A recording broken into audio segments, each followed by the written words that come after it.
বড় বড় রাজনৈতিক দলগুলো বা যারা আগামী নির্বাচনে পার্টিসিপেট করবে, মানুষের ভোট পাবে, নির্বাচিত হবে, সংসদ গঠন করবে, তাদের মধ্যে যদি একটা বোঝাপড়া আন্ডারস্ট্যান্ডিং থাকে, সেটা দেশের বৃহত্তর কল্যাণের জন্য ভালো।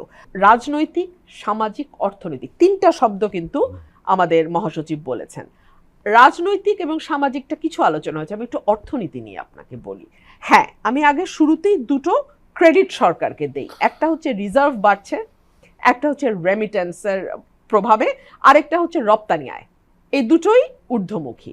কিন্তু আপনি আমাকে বলেন, ইনফ্লেশন যেটা রোজার সময় আমরা যথেষ্ট পরিমাণে কমতে দেখেছি, গতকালকে আমি দেখছিলাম সয়াবিন তেলের দাম 14 টাকা বেড়ে এখন 189 টাকা হচ্ছে পার লিটার। আর 5 লিটারের তেল এক বোতল কেনার সাধ্য খুব বেশি পরিবারের নাই, সেটাও 1000 টাকার কাছাকাছি, 922 টাকা। সবজির দাম 13-14 থেকে শুরু করে 57% পর্যন্ত সবজির দাম এই রমজান মাত্র গেল, 15 দিনও হয় নাই, আমাদের এগুলোর দাম বেড়ে গেছে।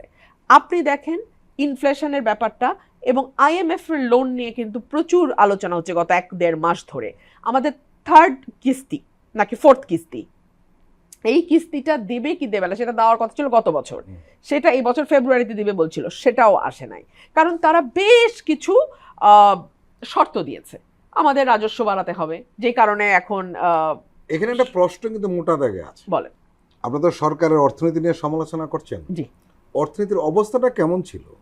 অর্থনীতির অবস্থা খুব খারাপ ছিল। এটা কি ঘুম থেকে উঠলেই অর্থনীতি ঠিকঠাক হয়ে যাবে? না, ঘুম থেকে উঠলে অর্থনীতি ঠিকঠাক হবে না, কিন্তু অর্থনীতি ঠিকঠাক হওয়ার জন্য একটা political government is very important. একজন চাইছেন যে এই দেশে বিনিয়োগ করবেন, তিনি চাইবেন যে তার বিনিয়োগটা যেন সিকিউরড হয়, তিনি যেন তার টাকাটা তুলে নিয়ে যেতে পারেন। পলিটিক্যাল আনরেস্ট, আনসার্টেন পিরিয়ড যদি গভর্নমেন্ট থাকে, তখন সেগুলো এক ধরনের নেতিবাচক অবস্থা তৈরি করে। এবং এই যে বলা হয় রাজস্ব বাড়াতে হবে, বলা হচ্ছে মার্কেটের হাতে ডলারের দাম ছেড়ে দিতে হবে, বলা হচ্ছে বেশ আরো কয়েকটি শর্ত দেওয়া হয়েছে যে যদি আপনারা এই শর্তগুলো পূরণ করেন তাহলে IMF এর ছাড় হবে। কিন্তু IMF কিন্তু এখনো ছাড় দেয়নি, এবং IMF এর ছাড় বলতে পারেন যে মাত্র $1 বিলিয়ন ম্যাক্স তারা দিবে, আপনার আর তিনটা মিলায় মাত্র $1 বিলিয়ন বাকি আছে।